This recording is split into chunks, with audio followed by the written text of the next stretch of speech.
Hello everyone. In last lecture we see how the energy levels are distributed in the single electron system.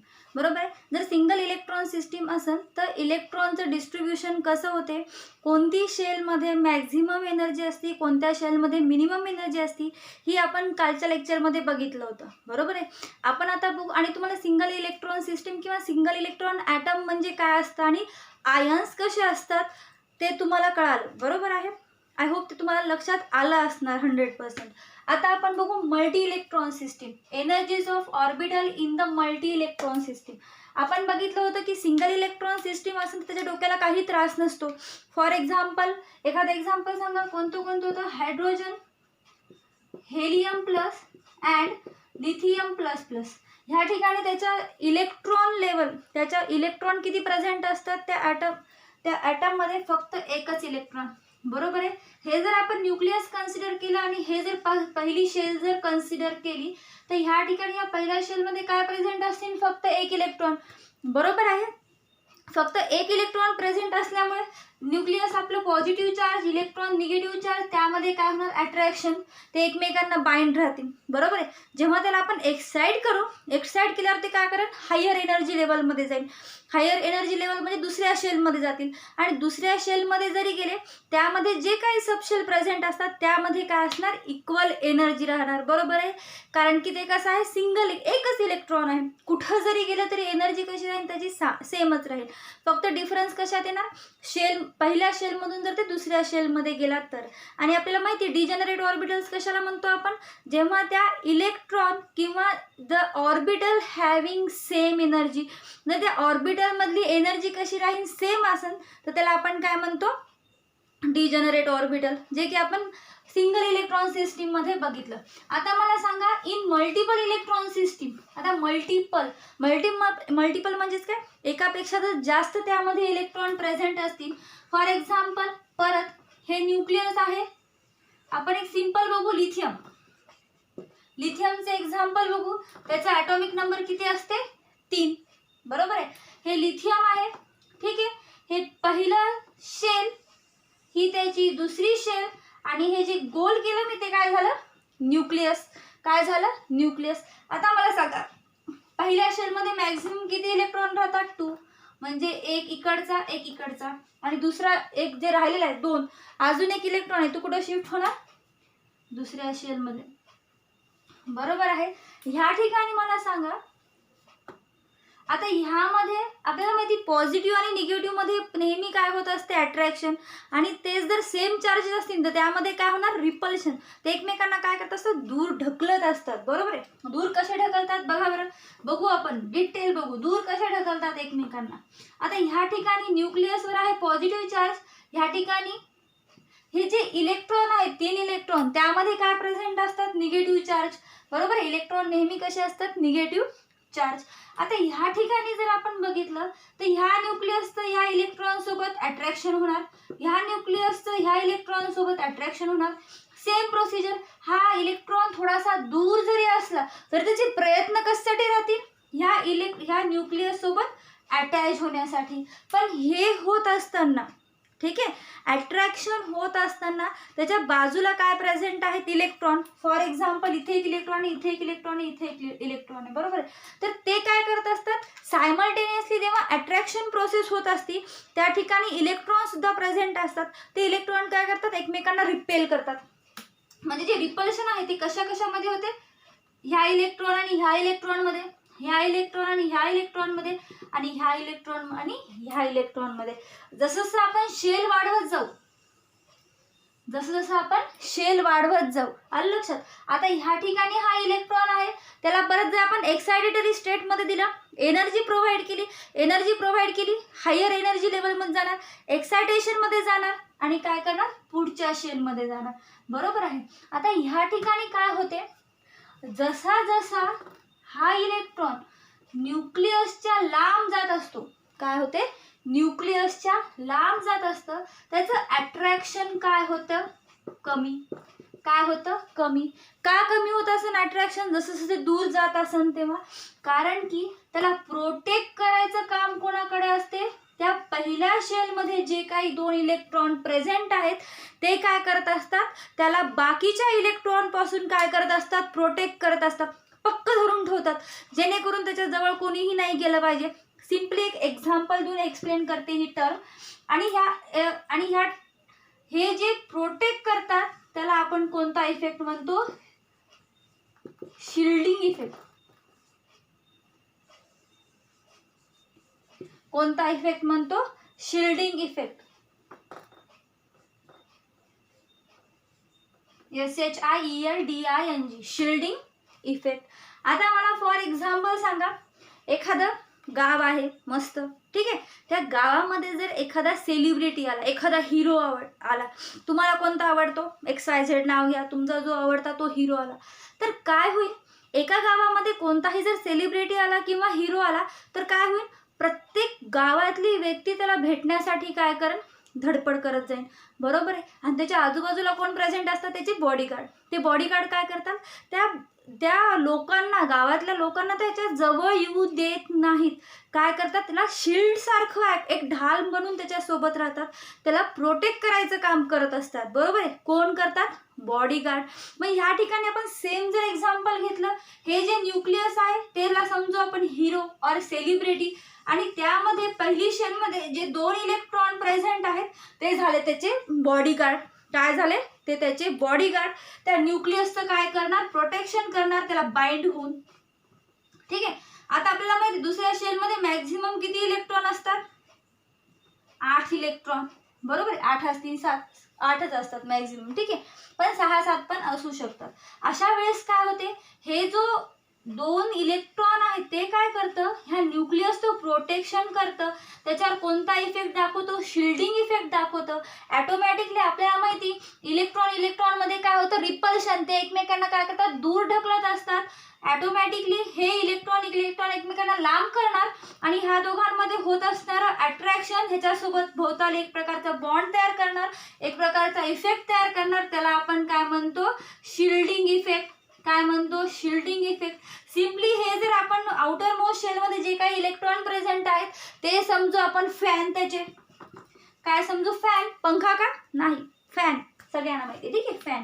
हे झाला hero आणि हे काय झाले, bodyguard. आता ह्या फॅन्सला काय करायचं, ह्या हिरोला भेटायचं आहे, बघा, ह्याला काय करायचे, ह्याच्यासोबत बॉन्ड तयार करायचा आहे, पण ते झाला दूर. त्याला दूर कोण करायला, ह्या ठिकाणी प्रेझेंट असलेले 2 इलेक्ट्रॉन जे की काय करायला, रिपल्शन कॉज करायला त्या इलेक्ट्रॉन भोवती.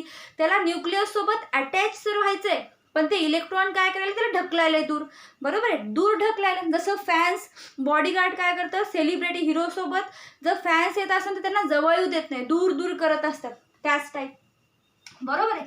मग त्या इफेक्टला आपण काय म्हणतो, शिल्डिंग इफेक्ट. काय म्हणत असतो, शिल्डिंग इफेक्ट. आणि या शिल्डिंग इफेक्टवरच काय डिपेंड आहे, त्याची एनर्जी, बरोबर आहे. कारण की ते काय करेल, दूर ढकलायला रागात ते निघून जातात फॅन, दूर ढकलायला लांब जाणार, दुसऱ्या एनर्जी लेवलमध्ये जाणार. अशा प्रकारे त्याच्यामध्ये काय होते, एक्सायटेशन होते. आणि प्रत्येक ऑर्बिटलमध्ये, म्हणजे प्रत्येक शेलमध्ये जेवढी सबशेल असते, जेवढ्या सबशेलमध्ये जेवढे ऑर्बिटल्स असतात, त्या प्रत्येक शेलमध्ये जेवढ्या काही सबशेल असतात त्याच्या एनर्जी लेवल कशी राहील, डिफरंट. आपण जर त्याचा आपण डायग्राम बघितली, इन्क्रीजिंग द एनर्जी लेवल जर बघितली, तर ह्या ठिकाणी मला सांगा, इथं जर समजा 1s ऑर्बिटल असेल, ते कुठं जाणार, एक्सायटेशन मध्ये 2s मध्ये जाईल. इथं जर 2s असेल तर त्याला 2p मध्ये जाईल. 2p मध्ये कशी होईल, स्लाइटली काय होणार, चेंज, 1 2 3, बरोबर आहे. नंतर अजून एक्सायटेशन मध्ये गेलं तर कुठं जाईल, 3s मध्ये. 3s मधून परत ते पुढच्या शेल मध्ये जाईल, पुढच्या सबशेल मध्ये जाईल, त्याला आपण म्हणू 3p. नंतर परत एनर्जी वाढवली त्याची, एक्सायटेशन गेलं, परत कुठल्या शेल मध्ये जाईल, 3d, 1 2 3 4 5. आणि लक्षात, अशा वेळी काय होणार, एनर्जी लेवल इन्क्रीज होत जाईल.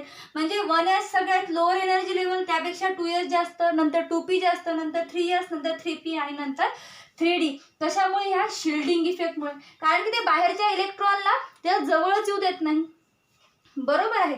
मग आता शिल्डिंग इफेक्टची आपण सिंपल डेफिनेशन सांगू शकतो का, it is the decrease in the attraction between, decrease in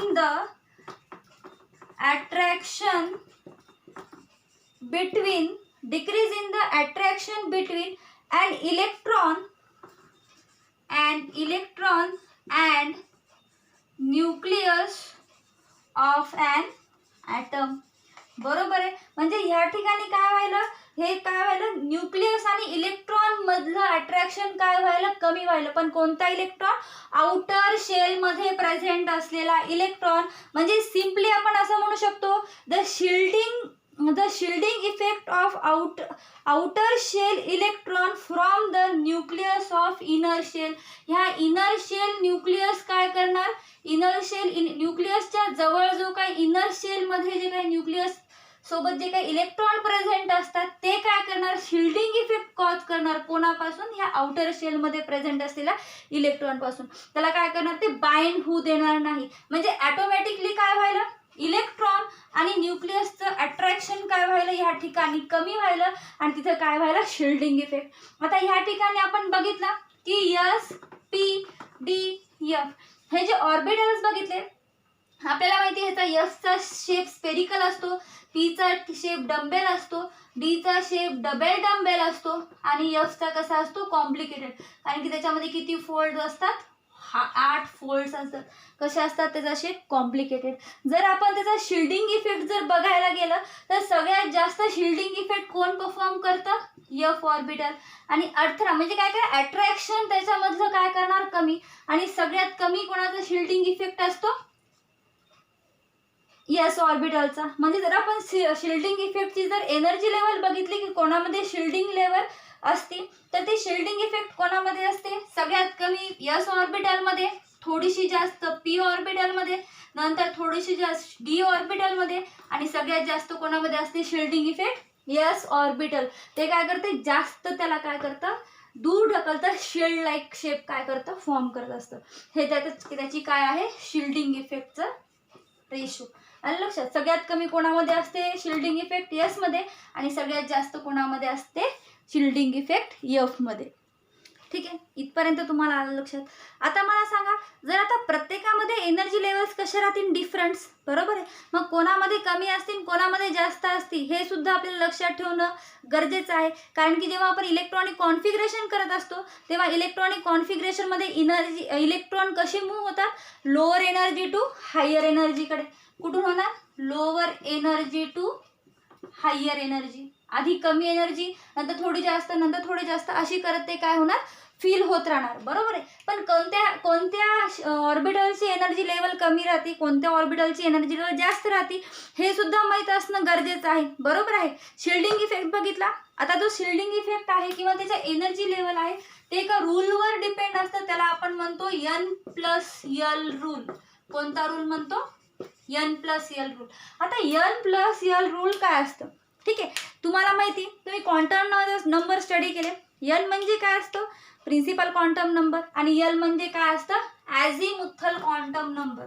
N म्हणजे प्रिन्सिपल क्वांटम नंबर आणि L म्हणजे काय, ॲझिमुथल क्वांटम नंबर. बरोबर आहे. म्हणजे या रूलमध्ये सांगितलं, जेव्हा मल्टी इलेक्ट्रॉन सिस्टीमचा जर आपण विचार केला, त्यामध्ये जर आपल्याला energies of the orbital decide करायचं असेल तर ते कशावर डिपेंड आहे, ह्या रूलवर. त्याला आपण काय म्हणतो, N+L रूल. ज्यामध्ये म्हणजे मेनली कोणत्या क्वांटम नंबरवर, एक तर प्रिन्सिपल क्वांटम नंबरवर, ज्यावर आपण काय डिटरमाइन करतो, त्याचा शेल नंबर, आणि दुसरं कोणतं आहे, ॲझिमुथल क्वांटम नंबर, ज्यामध्ये आपण त्याची काय डिटरमाइन करत असतो, सबशेल. बरोबर आहे. आता N+L रूल काय म्हणते, N+ रूल म्हणते, N+L value decreases energy level also decreases if N+L value increases, energy level also increases. काय म्हणते, जर N+L ची व्हॅल्यू जर जास्त असेल तर ऑटोमॅटिकली त्याच्यामध्ये एनर्जी कशी असणार, जास्त. जर N+L ची व्हॅल्यू जर कमी असेल तर त्यामध्ये काय असणार, त्याची एनर्जी कशी असणार, लोअर एनर्जी लेवल. बरोबर आहे. जर समजा ह्या ठिकाणी जर समजा N+L value is equal to same, काय म्हणते, N+L ची व्हॅल्यू जर सेम आली तर काय करायचं, ठीक आहे, आपण सिम्पली सांगितलं एन प्लस एलची व्हॅल्यू जर कमी आली तर एनर्जी लेवल कमी असणार, एन प्लस एलची व्हॅल्यू जास्त असली तर एनर्जी लेवल सुद्धा कशी असणार त्याची जास्त. जर समजा असं करत असताना काही ऑर्बिटल्सच्या किंवा काही ऑर्बिटल्सच्या किंवा त्याच्या सबशेलच्या जर व्हॅल्यू जर इक्वल आली, काय आली, इक्वल आली, तर काय करायचं, अशा वेळेस त्याचा रूल असा आहे, if N plus L value is same, जर समजा N plus L value is same असेल तर अशा वेळेस कशाकडे लक्ष द्यायचं, ह्या प्रिन्सिपल क्वांटम नंबरकडे. प्रिन्सिपल क्वांटम नंबरची व्हॅल्यू जेवढी जास्त असेल तेवढी त्याची एनर्जी काय असणार, जास्त. आलं लक्षात, काय म्हणते, ह्या सगळ्याला मिळून कोणता रूल तयार होतो, एन प्लस एल रूल. काय म्हणतो एन प्लस एल रूल, एक तर एन प्लस एलची व्हॅल्यू, एन म्हणजे प्रिन्सिपल क्वांटम नंबर, एल म्हणजे azimuthal quantum number, n plus एलची व्हॅल्यू कमी झाली एनर्जी लेवल कमी होणार, एन प्लस एलची व्हॅल्यू वाढली एनर्जी लेवल सुद्धा काय होणार, वाढणार. जर समजा एन प्लस एलची व्हॅल्यू काही ऑर्बिटल्समध्ये जर इक्वल असेल, कळत आहे, काही ऑर्बिटल्समध्ये ती जर सेम आली तर काय करणार, कशाकडे कॉन्सन्ट्रेट करायचं, ह्या एनच्या व्हॅल्यूकडे. जर प्रिन्सिपल क्वांटम नंबर किंवा शेल नंबर त्याचा जास्त असेल, एनची व्हॅल्यू जर जास्त असेल तर त्याला काय म्हणतो आपण, हायर एनर्जी असेल, त्याची एनर्जी सुद्धा कशी असेल, जास्त. जर एनची व्हॅल्यू कमी असेल तर एनर्जी सुद्धा कशी राहील, कमी.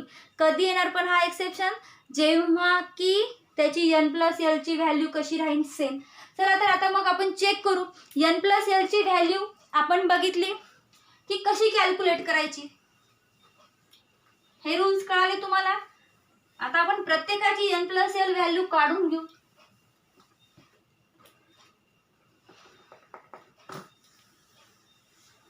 ज्याला की आपण कोणता रूल म्हणतो, एन प्लस एल रूल. आता मला सांगा, पहिली शेल असेल त्यामध्ये किती इलेक्ट्रॉन किती सबशेल प्रेझेंट असते, फक्त एक, त्याला नाव देतो आपण 1s. दुसरी शेल असेल त्यामध्ये किती सबशेल प्रेझेंट असतात, 2, 2s आणि 2p. बोलत चला, काय म्हणते, बोलत चला, मी जेव्हा विचारलं तेव्हा स्वतःशी ते सांगत चला. नंतर तिसरी शेल असेल त्यामध्ये किती सबशेल प्रेझेंट असतात, ती कोणत्या कोणत्या, 3s, 3p, 3d. आणि तसंच जर आपण 4s बघितलं त्यामध्ये किती प्रेझेंट असतात, 4, 4s, 4p, 4d आणि 4f.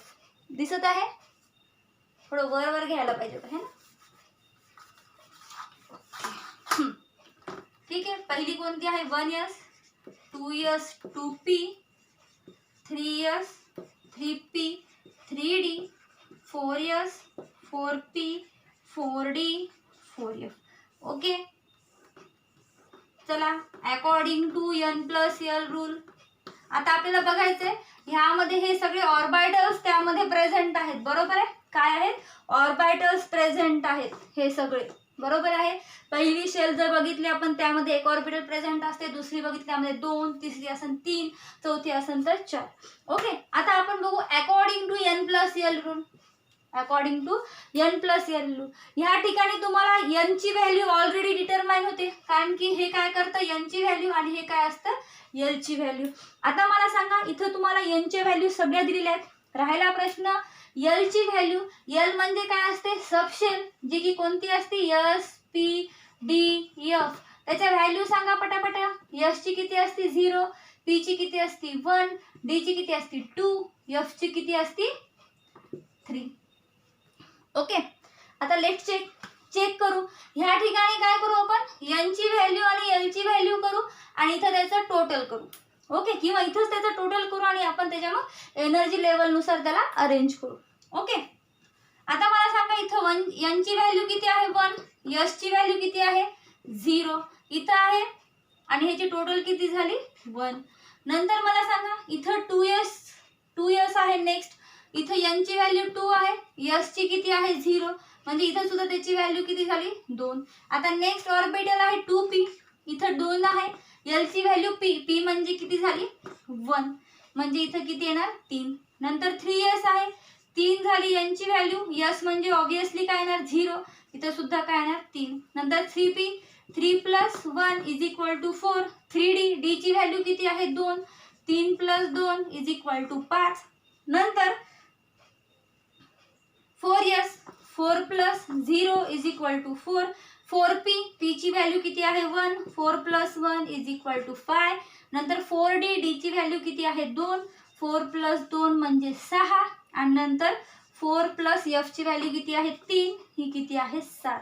आता ह्या ठिकाणी जर आपण एनर्जी लेवल बघितल्या तर आपल्याला सिम्पली आपण बघितलं तर आपल्याला वाटते 1s 2s 2s 2p 3s 3p 3d 4s 4p 4d आणि 4f असा जर सिक्वेन्स राहिला असतं तर आपल्या डोक्याला काहीच टेन्शन राहिलं नसतं, कारण की तो सरळ सरळ आहे, बरोबर आहे. पण असा सिक्वेन्स नसतो, आलं लक्षात.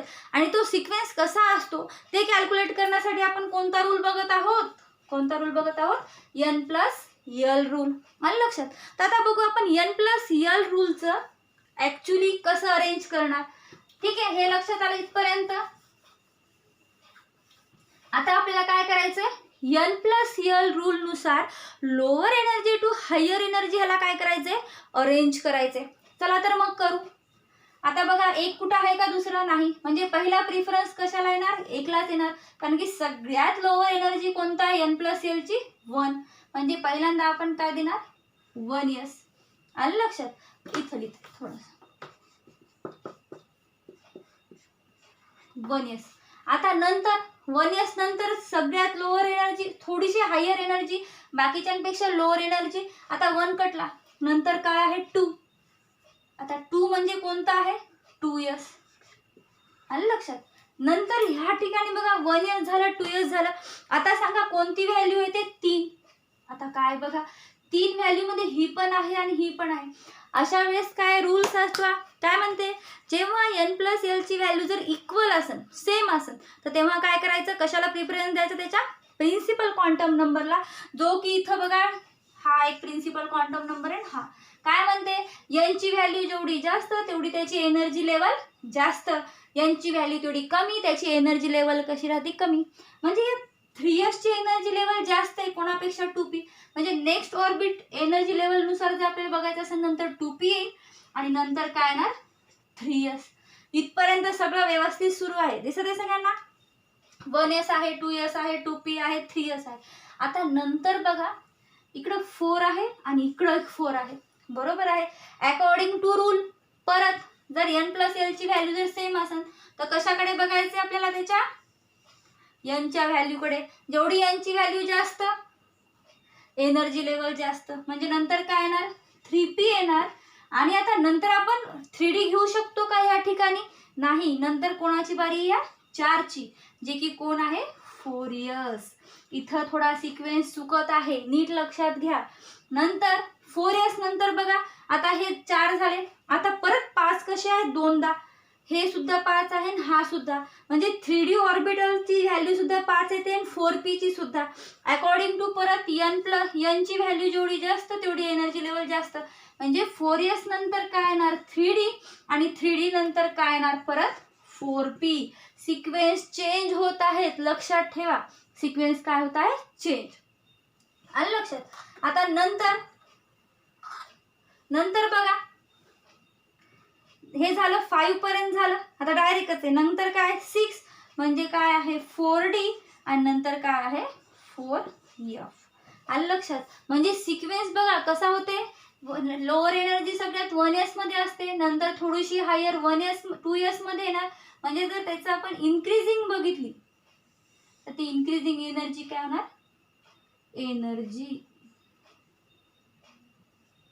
काय म्हणते, इन्क्रीजिंग एनर्जी. अशी काय व्हायली, इन्क्रीज लिहिते इथं, इन्क्रीज. जशी जशी ते खाली खाली जाणार तशी तशी एनर्जी काय होणार, त्याची वाढत जाणार. इथं इन्क्रीज आहे का, इथं लिहून देते थांबा, इन्क्रीजिंग एनर्जी. त्याचा ॲरो कसा येणार असा. म्हणजे 1s पेक्षा 2s मध्ये एनर्जी जास्त असते, 2s पेक्षा 2p मध्ये, 2p पेक्षा 3s मध्ये, 3s पेक्षा 3p मध्ये, 3p पेक्षा 4s, नंतर 4d 4p 4d 4f. आलं लक्षात. बरं असं आपण प्रत्येक वेळेस जर एनर्जी लेवल काढू शकत नाही, बरोबर आहे, काढू शकतो का, म्हणजे जेव्हा आपल्याला इलेक्ट्रॉनिक कॉन्फिगरेशन करायचं असेल तर आपण आधी काय करणार, सगळ्या एनर्जी लेवल परत लिहायचं, एवढं ड्रॉ करायचं, n + l रूलनी अरेंज करायचं आणि नंतर काय करायचं, त्याचं इलेक्ट्रॉनिक कॉन्फिगरेशन काढायचं. पण हे कसं आहे, खूप लेंदी प्रोसेस आहे. बरोबर आहे. तोपर्यंत एखादा पास होऊनही जायचा केमिस्ट्री सब्जेक्ट एवढं काढेपर्यंत आपण. तर ॲक्च्युली ही जी प्रोसेस कसं आहे, त्या on the basis of this rule the Aufbau principle is develop. कोणता प्रिन्सिपल आला?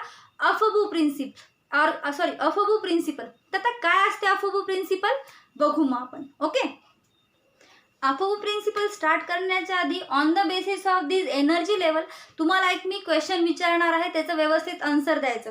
क्वेश्चन इज दॅट, क्वेश्चनचा आन्सर जेव्हा तुम्ही कंप्लीट व्हिडिओ बघता त्याच्यानंतर त्याचा करेक्ट आन्सर जो काही त्याचा जे काही ऑप्शन असेल ते तुम्ही तिथं ग्रुपमध्ये मेन्शन करायचं. ओके, बघा मग क्वेश्चन काय म्हणते.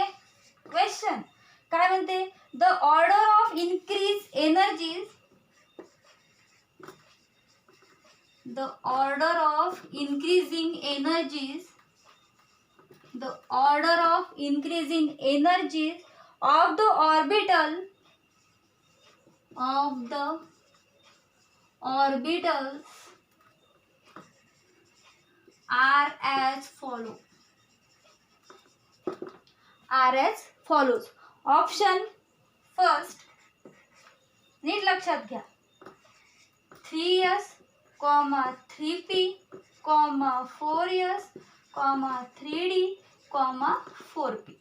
ओके, नंतर दुसरं option 3s, 3p, 3d, 4s आणि 4p. नंतर तिसरं option 3s, 3p, 4s, 4p आणि 3d. नंतर पाचवं 3s, 3p, 3d, 4p, 4s. काय म्हणते क्वेश्चन नीट समजून घ्या. ठीक आहे, काय म्हणते, the order of increase energies of the orbitals are as follow. काय म्हणते, ह्यापैकी कोणती एनर्जीची ऑर्डर बरोबर आहे किंवा इन्क्रीज एनर्जीच्या ऑर्डरनी आहे. काय म्हणते, इन्क्रीज एनर्जीच्या ऑर्डरनी आहे. नीट लक्षात घ्या. ह्यासाठी आपल्याला कोणता रूल फॉलो करायचा आहे, N+L रूल. N+L रूल काय म्हणतो, जेवढी त्याची व्हॅल्यू जास्त असेल तेवढं काय जास्त असेल एनर्जीज, आणि जर त्याची N+L ची व्हॅल्यू सेम असेल तर काय करायचं, N म्हणजे शेल नंबरला कन्सिडर करायचं. ओके, Nच्या व्हॅल्यूला. हा झाला पहिला क्वेश्चन. त्याचं आन्सर 1 2 3 4 काय असेल ते चेक करायचं आणि सॉल्व करून मला आन्सर द्यायचं. अजून एक क्वेश्चन विचारते. हा पहिला प्रश्न कळाला. आता बघू आपण त्याच्यात तशाच बेसिसवर दुसरा क्वेश्चन. बघा काय म्हणते question, the quantum number of 4 electrons are given below. काय म्हणते, 4 क्वांटम नंबरचा सेट इथं दिलेला आहे 4 इलेक्ट्रॉनचा. हे बघा, Nची व्हॅल्यू, Lची व्हॅल्यू, Mची व्हॅल्यू, Sची व्हॅल्यू. ठीक आहे, हा झाला पहिल्या इलेक्ट्रॉनचा सेट, हा झाला दुसऱ्या इलेक्ट्रॉनचा सेट, हा झाला तिसऱ्या इलेक्ट्रॉनचा सेट. आता क्वेश्चन, हा फक्त क्वेश्चन आहे, अजून तुमचा क्वेश्चन संपला नाही.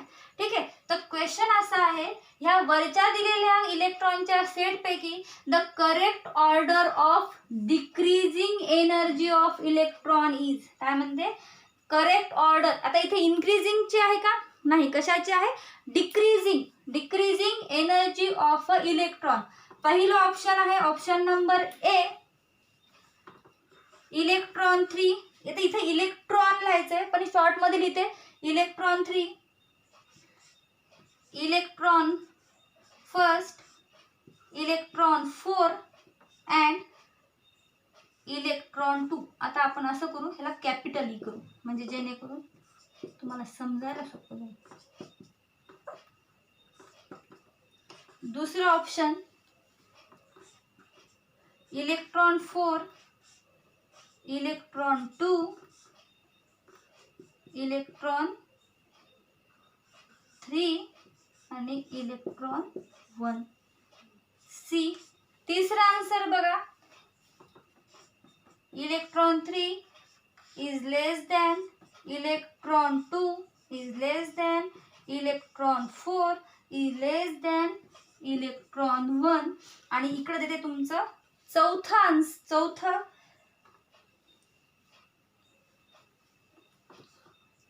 D option. डी ऑप्शन बघा, इथं 3 ऑप्शन दिलेले आहेत आणि तिकडं काय दिलेलं आहे, चौथा option, electron 2 is greater than electron 4 is greater than और लेस दॅन इलेक्ट्रॉन 3 और लेस दॅन इलेक्ट्रॉन 1.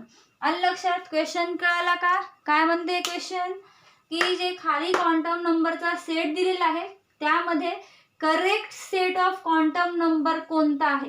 काय म्हणते, करेक्ट क्वांटम नंबरचा सेट कोणत्या ऑर्डरनी, डिक्रीजिंग ऑर्डरनी. कोणत्या ऑर्डरनी, डिक्रीजिंग एनर्जी लेवलनी. आणि लक्षात हे काय आहेत त्याचे ऑप्शन. करेक्ट ऑप्शन दोन्ही क्वेश्चनचे मला पोस्ट करायचे आहेत जेव्हा तुम्ही व्हिडिओ बघता त्याच्यानंतर लगेचच थोड्या वेळाने म्हणजे सॉल्व्ह करून. आणि लक्षात आता आपण पुढच्या लेक्चरमध्ये बघू what is mean by Aufbau principle. Aufbau principle तुम्ही ऐकलं असेल किंवा 9वी-10वीमध्ये बघितलं पण असेल. बघितल्यानंतर तुमचं डोकं ऑटोमॅटिकली फिरलं असेल की बापरे हे लक्षात कसं ठेवायचं. तर काही घाबरायचं नाही, आपल्याकडे काय आहे, ट्रिकसुद्धा आहे ती लक्षात ठेवायची.